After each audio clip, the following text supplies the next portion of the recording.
The Grand Chamber of the Galactic Council was the largest room ever built by intelligent life. Its walls stretched so high that clouds formed near the ceiling. Thousands of alien diplomats sat in floating seats that circled a central platform. The platform was small. It was designed to make whoever stood on it feel small too. Admiral Jinho Park had stood on this platform many times. He was 63 years old now. His black hair had turned gray. His shoulders, once straight and proud, now bent slightly forward. Not from age.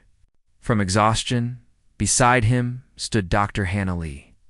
She was the finest diplomat humanity had ever produced. She had spent 40 years learning alien languages, customs, and politics. She had smiled when she wanted to scream. She had bowed when she wanted to fight. She had done everything right. It had never been enough.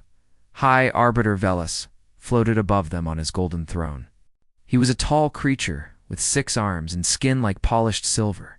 His species had ruled the council for 10,000 years. They had seen empires rise and fall. To them, humanity was just another young species making noise. "We have reviewed your request," Velas said. His voice echoed through the chamber like thunder. "For the 200th time, humanity asks for full membership in the Galactic Council. For the 200th time, we must decline." Jinho did not move. Hannah did not blink. They had expected this. "The reasons remain unchanged," Velas continued. "Humans are emotionally unstable. You form irrational attachments to weaker species. You take unnecessary risks to save lives that have no strategic value. These traits make you useful as soldiers and workers, but they make you dangerous as decision-makers." A few alien diplomats laughed. Warlord Geth, a massive creature covered in bone plates, laughed loudest. His species respected only strength and conquest. To him, humans were soft, weak, good only for dying in wars that mattered to others. Ambassador Rin did not laugh. He was a reptilian creature with scales the color of deep water. He had worked with humans for decades. He had seen things that troubled him, things that made him wonder if the council was making a terrible mistake. But Rin said nothing. He never did. "Furthermore," Velas said, "your species has been part of the compact for only 300 years. This is nothing. A heartbeat. Perhaps in another 1,000 years, when you have proven your stability, we will reconsider." 1,000 years? Hannah felt something break inside her chest. Not her heart. Her hope? For 3 centuries, humanity had given everything to the council. Human soldiers died in wars that protected alien worlds. Human engineers built space stations that humans would never live on. Human doctors cured diseases that only affected other species. Human diplomats solved conflicts between aliens who would not speak to each other. And in return, humanity received nothing. No voting rights. No representation. No respect. They were tools. Nothing more. Hannah looked at Jinho. He looked at her. In that single moment, something passed between them. A decision that would change the galaxy forever. Hannah reached up and removed her translation device from her ear. The small machine had allowed her to understand and speak every alien language.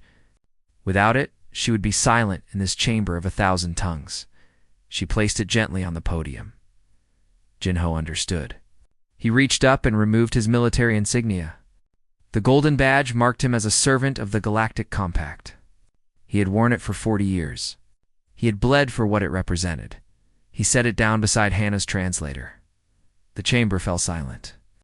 Aliens looked at each other in confusion. What were the humans doing? "Hi, Arbiter," Hannah said, her voice calm and clear. "Humanity thanks the Galactic Council for 300 years of ... education. We have learned much about the galaxy. We have learned what is valued here, and what is not." Every eye in the chamber was on her. "We have also learned something about ourselves. We learned that our compassion is called weakness. Our loyalty is called foolishness. Our willingness to die for others is called instability." She smiled, but there was no joy in it. "Perhaps you are right. Perhaps these things do make us unsuitable for your council." Velas leaned forward. He had never seen a human speak this way. They usually begged. They usually promised to be better. This was different. What are you saying? He demanded. I'm saying goodbye, Hannah replied. Humanity formally withdraws from the Galactic Compact. Effective immediately. We will trouble you no longer. Laughter erupted across the chamber. Warlord Geth slapped his bone-plated chest in amusement. Leave. Where would they go? Humanity owned nothing. Their ships were old. Their worlds were few. They needed the Council to survive. But Ambassador Rin was not laughing. He was watching Jinho's face. The old admiral was not angry. He was not desperate. He was not afraid. He was relieved. Rin felt ice spread through his blood. Something was wrong. Something was very wrong. Cannot survive without us, Velas declared. You have nowhere to go, Jinho finally spoke. His voice was quiet, but somehow it filled the entire chamber.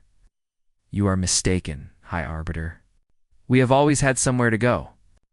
We simply hoped we would never need to use it. Picked up his insignia and looked at it one last time.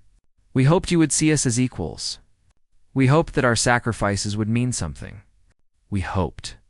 He stopped, took a breath. It does not matter what we hoped. Hope is for the young. He dropped the insignia. It clattered on the platform and rolled to a stop at Velas's feet. Goodbye. Jinho and Hannah turned and walked out of the chamber. No one stopped them. The aliens were too busy laughing. 3 hours later, every human ship in the galaxy activated its engines at the exact same moment. Cargo vessels, military cruisers, medical frigates, colony transports, 10,000 ships, 100 million people, they all began moving in the same direction. Toward a region of space that no alien had ever mapped. Toward something humanity had kept secret for 300 years. Toward freedom. The laughter in the Grand Chamber slowly died. And for the first time in 10,000 years, the Galactic Council felt something unfamiliar. Doubt. Captain Taiwu Shin stood on the bridge of the Eternal Dawn, watching stars blur past the windows. His ship was old by military standards. The Council had never given humanity their best technology. But the Eternal Dawn had something the Council did not know about. Something hidden in its core. Captain, his navigator said, we are approaching the Andromeda Corridor. All convoy ships are in formation. Taiwu nodded. Behind his cruiser flew 47 civilian vessels, families, children, elderly people who had spent their whole lives serving alien masters. They were scared. They were hopeful. They were finally going home. It was strange to use that word. Earth was far behind them. The colonies humanity had built were being abandoned. Everything they had known was disappearing into the darkness of space. But somewhere ahead, beyond the reach of the Galactic Council, a new home waited. Engineer Sora Kim walked onto the bridge. She was young, barely 30, but her mind was sharper than anyone Taiwu had ever met. She had designed the secret engines that now powered every human ship. Engines that did not need the Council's jump gates. Engines that were faster than anything the galaxy had ever seen. The corridor will seal behind us, Sora said. Once we pass through, no one can follow. Not for at least a century. Maybe longer. Are you sure it will work? Taiwu asked. Sar smiled. I am sure. We have been planning this for 300 years, Captain. My grandmother worked on this project. Her grandmother worked on it too. We have had plenty of time to get it right. 300 years. Taiwu let that sink in. Since the very first day humanity joined the Galactic Compact, they had been preparing to leave. They had smiled at the aliens who insulted them. They had bowed to leaders who despised them. And the whole time they had been building an escape route, not because they wanted to leave, because they knew, someday, they would have too far behind them. On a planet called Varanzix, Sergeant Woojenbeek was leading the last evacuation. His soldiers moved quickly through the military base, gathering supplies and loading them onto transport ships. They had fought on this world for 15 years. Many of their friends were buried in its red soil. An alien commander named Grath watched them with disgust. He was a tall insectoid creature with 4 arms and mandibles that clicked when he was angry. They were clicking now. Cowards. Grath spat. Running away in the middle of a war, your species has no honor. Wu Jin stopped. He turned to face the alien who had commanded him for a decade, who had sent human soldiers to die while keeping his own troops safe, who had taken credit for every human victory. "We're not running away," Wu Jin said calmly. "We are choosing to stop dying for people who hate us. You will regret this. Without the council, you are nothing. You will starve. You will be forgotten." Wu Jin looked at the alien for a long moment. He thought about all the funerals he had attended, all the letters he had written to families of fallen soldiers, all the times he had been told that human lives were acceptable losses. "Maybe," Wu Jin said, "but we will be free, and that is worth more than anything you ever gave us." He turned and walked to his ship. He did not look back. Across the galaxy, similar scenes played out. Human doctors left hospitals where they had saved millions of alien lives. Human engineers abandoned space stations they had built with their own hands. Human teachers said goodbye to alien students who had come to love them. Some aliens were sad to see them go. Ambassador Rin watched human ships disappear from his homeworld sky and felt a deep unease. He had worked with humans for decades. He knew things about them that other aliens did not. He knew that humans never did anything without a reason, but most aliens were. The council announced that humanity had been expelled for insubordination. This was a lie, but it made the council look strong. News broadcasts celebrated the departure of the troublesome species. Finally, the galaxy could have peace. Warlord Geth gave a speech to his troops. The humans were weak, he declared. They could not handle the demands of true civilization. They retreated to the darkness where they belong. "Let them be forgotten," his soldiers cheered. None of them noticed that the supply lines behind their front were already starting to fail. None of them realized that human logistics officers had been keeping their army fed. None of them understood what was coming. 6 months after the departure began, the last human ship reached the Andromeda Corridor. Admiral Jinho Park stood on the bridge of his flagship, Dawn of Tomorrow. Dr. Hannah Lee stood beside him. Behind them, the entire human fleet waited. 10,000 ships. 100 million souls. Everything that remained of humanity. "Are you ready?" Hannah asked. "No," Ginho admitted. "But we never were. We never wanted this, Hannah. We wanted to belong. We wanted to be accepted. I know. 300 years of hoping. 300 years of believing that if we just worked hard enough, sacrificed enough, they would finally see us as equals." He shook his head. "We were fools. We were hopeful," Hannah corrected gently. "That is different." Jinho looked at her. Despite everything, she still believed in hope. She still believed in the goodness of life. That was why he had followed her for 40 years. That was why all of humanity had followed her. "Give the order," he said. Hannah nodded. She pressed a button on her console. "This is Ambassador Hannah Lee to all ships. The Andromeda Corridor is open. Proceed to New Earth. Proceed to freedom. Proceed to home." One by one, the human ships entered the corridor. They disappeared into a tunnel of light that stretched across the void between galaxies. They left behind everything they had built, everything they had fought for, everything they had loved. But they took something with them. Something the council had tried to crush for 300 years. Their dignity. The last ship entered the corridor. Behind it, the passage sealed itself. The light collapsed into darkness. Space became empty and still. And for the first time in 3 centuries, the galaxy had no humans.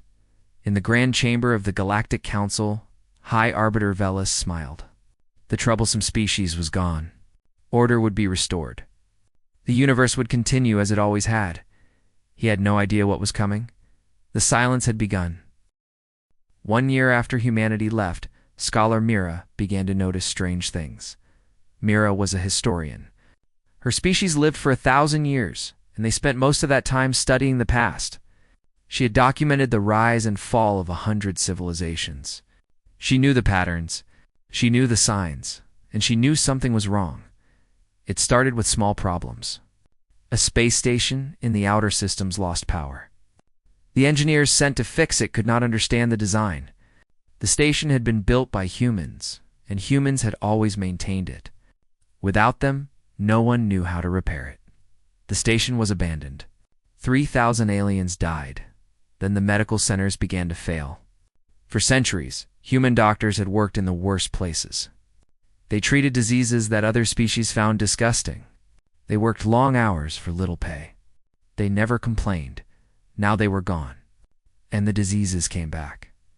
On the planet Varan 6, where Sergeant Woodgenbeak had said goodbye, an epidemic killed 2 million people. Alien doctors tried to stop it, but they did not know how. A human researcher had developed the cure decades ago. She had shared it freely, asking for nothing in return. But she had not written down how to make more. Why would she?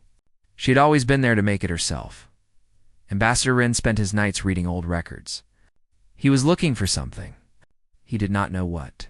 But every day, the feeling in his stomach grew worse. He found trade agreements that humans had negotiated in secret. They had prevented wars between species who did not even know they had been about to fight. He found engineering blueprints that humans had designed but given to other species to claim as their own. He found medical breakthroughs, agricultural innovations, diplomatic solutions. All of it. All of it had been human work, but humans had never taken credit. They had never demanded recognition. They had simply done the work because it needed to be done. Rin closed his eyes and remembered something Hannah Lee had said to him once. Many years ago. They had been drinking together after a long day of negotiations. He had asked her why humans worked so hard for so little reward. Because it is the right thing to do, she had replied. He had laughed at her. He had called her naive, now alone in his study. Surrounded by evidence of human generosity. Rin felt sick with shame. But the worst discovery came from Warlord Geth. Geth did not care about trade agreements or medicine. He cared about war. And war was going badly. His front lines were collapsing. Supply chains that had run perfectly for decades now failed every week. Soldiers went hungry. Weapons malfunctioned. Ships broke down in the middle of battles, and then there were the reports from the Outer Rim. Geth read them 3 times. He could not believe what they said. Something was attacking the border colonies. Something that came from outside the galaxy. Something that the Council had never seen before. Except that was not true. The Council had never seen it. But someone else had. Geth found the records buried deep in classified military files. 300 years of reports, all written by human commanders. All describing the same enemy. They called it the Void Swarm. It was not a single species. It was a collection of creatures from beyond the galaxy's edge. They consumed everything. Planets, stars, life. They had been trying to enter the galaxy for thousands of years, and for 300 of those years, humanity had been stopping them alone in secret, without telling anyone. Geth stared at the reports. He saw the names of battles he had never heard of. He saw the casualty lists. Thousands of human soldiers dying in the darkness between stars, fighting an enemy that the rest of the galaxy did not know existed. He saw the orders from Admiral Jinho Park. Do not tell the Council. They will panic. They will make bad decisions. We must protect them from themselves. Geth had mocked humans for being emotional. He had called them weak. He had laughed when they left. Now he understood the truth. Humans were not weak. They were strong in a way that Geth could not understand. They had carried a burden that would have crushed any other species. They had died by the thousands to protect aliens, who hated them, and they had never asked for a single word of thanks. Geth put down the reports. His hands were shaking. What have we done? He whispered. The answer came 3 days later. The Void Swarm attacked the colony of Tela 7. It was a peaceful world of scientists and artists. They had no military. They had no weapons. They had no humans to protect them. The swarm consumed the planet in 6 hours. 50 million people died. The Council received the distress signals too late to help. By the time their ships arrived, there was nothing left but empty space. High Arbiter Velis called an emergency session of the Council. His silver skin had turned pale. His 6 arms trembled. How is this possible? He demanded. Where did this enemy come from? Scholar Mira stepped forward. She placed a data crystal on the podium.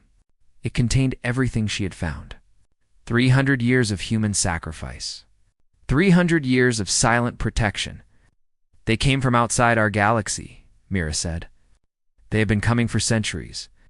We did not know because humanity was stopping them. They were our shield, and we did not even know it. The chamber fell silent. Why? Velis asked. His voice cracked. Why would they do that? Why would they protect us? Myra looked at him. She was old, even by her species standards. She had seen many things in her long life, but she had never seen anything like this. Because, she said softly, they believed it was the right thing to do. Velis collapsed into his throne. The weight of his arrogance finally crushed him, somewhere beyond the sealed Andromeda corridor. Humanity was building a new civilization. They were planting gardens on a new Earth. They were raising children who would never know the pain of discrimination. They were finally at peace, but the galaxy they had left behind was burning, and there was no one left to put out the flames. 3 years after the humans left, the galaxy was dying.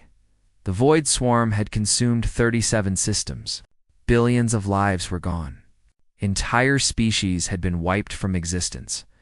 The great fleets of the Galactic Council, once the pride of 1,000 worlds, were broken and scattered. Warlord Geth stood on the bridge of his last battleship. He had started the war with 500 vessels. Now he had 12. His bone-plated body was covered in scars. His right arm was missing, replaced by a crude mechanical limb. He had learned things about himself in these 3 years. He had learned that courage meant nothing without wisdom. He had learned that strength without compassion was just another form of weakness. He had learned too late. Warlord, his communications officer, said, "The Council is calling again." Geth closed his eyes. He knew what they wanted. They wanted him to save them. They wanted him to do what the humans had done for 3 centuries. But he could not. No one could. The humans had been special in ways the galaxy had never understood. "Tell them I am coming," Geth said. "Tell them to prepare for evacuation. We cannot win this war. We can only survive." High Arbiter Velis waited in the Grand Chamber. The room that had once held thousands now held only a few hundred. Most of the Council's members were dead. Their worlds were gone. Their species were extinct. Velis had not slept in months. His silver skin had turned dull and gray. He had spent every day searching for a way to contact humanity. Scientists had tried to open the Andromeda corridor. Engineers had tried to build new passages. Diplomats had broadcast messages into the void. Nothing worked. The corridor was sealed.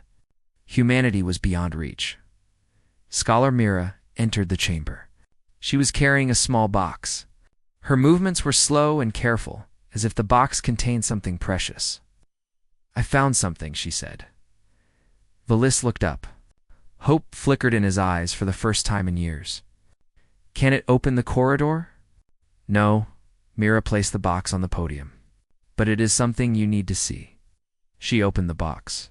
Inside was a data crystal. Old, dusty, hidden in the Council's own archives for 300 years. "I found it in the records of the first human ambassador," Mira explained. It was sealed with a time lock. It was meant to be opened only if humanity left the galaxy. Velis reached out with trembling hands. He inserted the crystal into the chamber's display system. A hologram appeared. It was Dr. Hannah Lee, but younger. Much younger. This recording had been made when she first arrived at the Council. 300 years ago. She looked directly at the camera. Her eyes were sad but determined. "If you are watching this," she said, "then we are gone. I am sorry it ended this way. We truly hoped for better." Velis leaned forward. The few remaining Council members gathered around, listening. "When we first contacted the galaxy," Hannah continued, "we were filled with wonder. We had dreamed of meeting other intelligent species. We had hoped to learn from you. We had hoped to become part of something greater than ourselves." She paused. Her young face showed pain that she had carried for centuries. But we also found something else. We found the Void Swarm. Our scientists detected them within our first year in the galaxy. We realized that they had been probing your borders for millennia. We realized that you did not know they existed. Velis felt his blood turn cold. We could have told you. We should have told you. But we knew how you would react. We had seen how you treated fear. We had seen how you turned on each other when threatened. We decided that the truth would destroy you. Hannah's image flickered slightly, so we made a choice. We would fight the swarm ourselves. We would protect the galaxy in secret. We would carry this burden so that you could live in peace. Ambassador Rin had entered the chamber. He stood at the back, tears rolling down his scaled face. For 300 years, our soldiers died in darkness. For 300 years, our scientists developed weapons that we never shared. For 300 years, we asked only one thing in return. She paused again. When she spoke, her voice cracked. We asked to be treated as equals. Not for power. Not for glory. We just wanted to be respected. We wanted to be seen as worthy of the civilization we were dying to protect. Velis buried his face in his hands. You could not give us even that small thing. The hologram shifted. Hannah's expression hardened. So now we are gone. We have sealed the passage behind us. We will build a new home far from your wars and your hatred. We will raise our children in peace. We will finally rest. She looked directly at the camera. It felt like she was looking directly at Velis. But before we left, I wanted you to know the truth. I wanted you to understand what you lost. Not for revenge. We do not hate you. We never hated you. We hated what you made us feel about ourselves. Tears formed in her holographic eyes. You called us emotional. You called us weak. You called us unstable. You were wrong. Our emotions were never our weakness. Our ability to love, to hope, to forgive, even when we were hurt, that was our strength. That is what allowed us to die for you without becoming bitter. That is what you never understood. The hologram began to fade. I do not know what will happen to the galaxy without us. I hope you survive. I hope you learn. I hope you become better than you were. Her last words hung in the air. Goodbye. And despite everything, thank you for teaching us what we truly are. The hologram disappeared. The grand chamber was silent. The most powerful beings in the galaxy sat in their floating chairs and wept. They had conquered stars. They had built empires. They had ruled for 10,000 years, and they had been saved by a species they considered inferior. Velis stood slowly. He walked to the window and looked out at the stars. Somewhere out there, the Void Swarm was coming. Somewhere out there, another world was dying.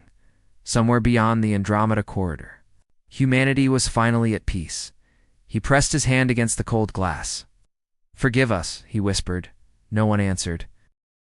20 years after the Exodus, New Earth was beautiful. Admiral Ginho Park sat in a garden filled with flowers from the old world. Cherry blossoms drifted on a warm breeze.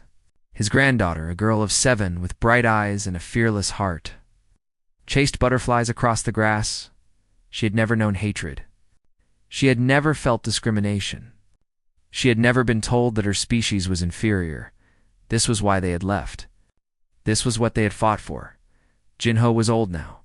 His hair was white. His hands trembled when he held things. But his mind was still sharp. His heart still burned with the same fire that had carried him across the galaxy. Dr. Hannah. Lee walked down the garden path toward him. She was old too, but her smile still had the power to light up a room. She had spent the last 20 years teaching. Her students learned about the old galaxy, about the struggles humanity had faced, about the choice they had made to leave. She sat beside Jinho on the bench. "The Parliament is meeting today," she said. Jinho nodded. He had known this day would come. They had all known. "The signals are getting stronger," Hannah continued. "The Void Swarm has reached the core systems. The Council, what is left of it, is sending distress calls every hour, I know. Some of our young people want to help. They say we cannot let billions die when we have the power to save them." Ginho watched his granddaughter laugh as a butterfly landed on her finger. "What do you think we should do?" he asked. Hannah was quiet for a long moment. "I think," she said slowly, "that I spent 40 years trying to prove we were good enough for them. I was wrong. We were never trying to prove ourselves to them. We were trying to prove something to ourselves.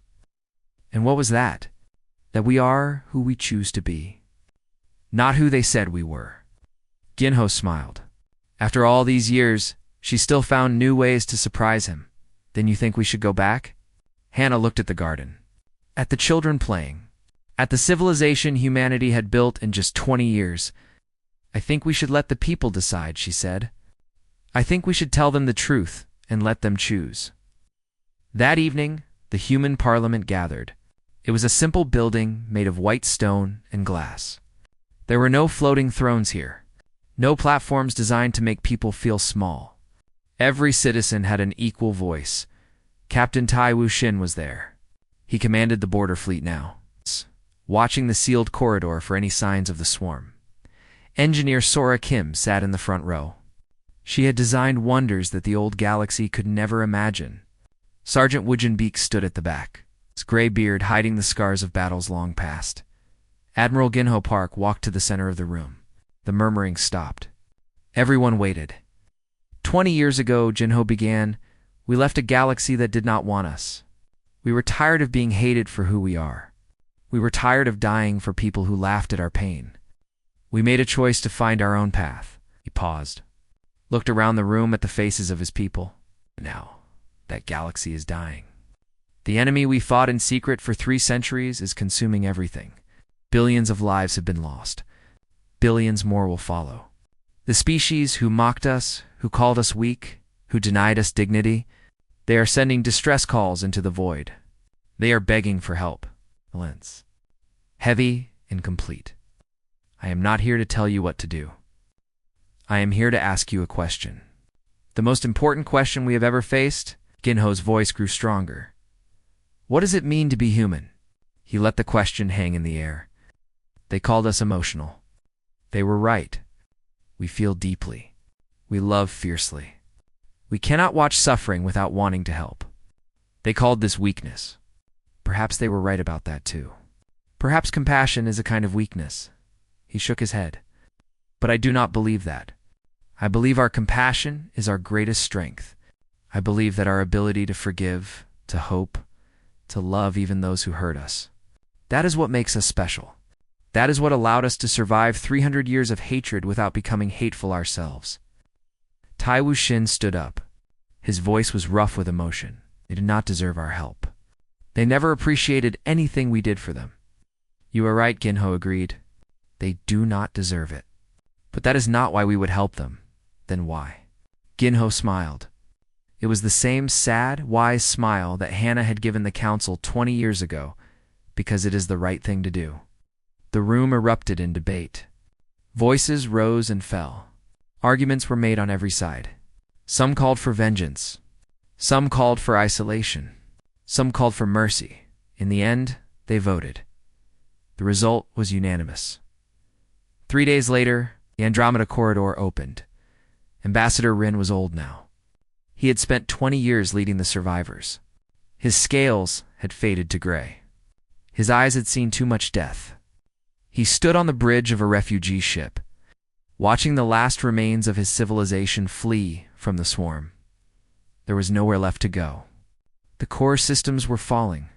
This was the end, and then the sky changed. Light poured through space. A tunnel of energy split the darkness, and from that tunnel came ships. Thousands of them. Ships unlike anything Rin had ever seen. Human ships, they came in formations that seemed to dance through the void. Their weapons fired beams of pure light that tore through the swarm. Their shields held. Against attacks that would have destroyed council vessels in seconds, Rin fell to his knees. Tears streamed down his face. They came back, he whispered. They came back. The human fleet spread across the battlefield. They fought with a fury that shocked the survivors. But there was no hatred in their eyes. No vengeance. Only determination. Only love. Admiral Ginho Park stood on the bridge of his flagship. Dr. Hannah Lee was beside him. She had always been. Signal Ambassador Rin, Ginho ordered. Tell him to evacuate the civilians. We will hold the line." "Already done?" Hannah replied. They watched the battle rage around them. Human soldiers were dying again. For aliens who had never appreciated them, again. "Do you think they will understand this time?" Hannah asked.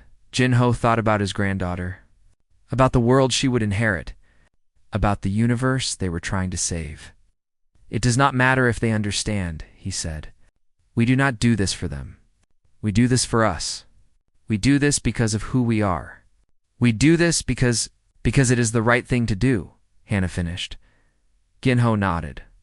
On the refugee ships, the survivors watched in awe as humanity saved them. Scholar Mira recorded everything for history. Her final entry would become the most famous document in the galaxy. "The humans returned," she wrote, "not because we deserved it, but because they could not watch us die. They called us neighbors. They called us family. They forgave us for 300 years of hatred." She paused, looked out at the battle, looked at the humans dying to protect aliens who had never been kind to them. We called them emotional. We called them weak. We never understood. Their emotions were never their weakness.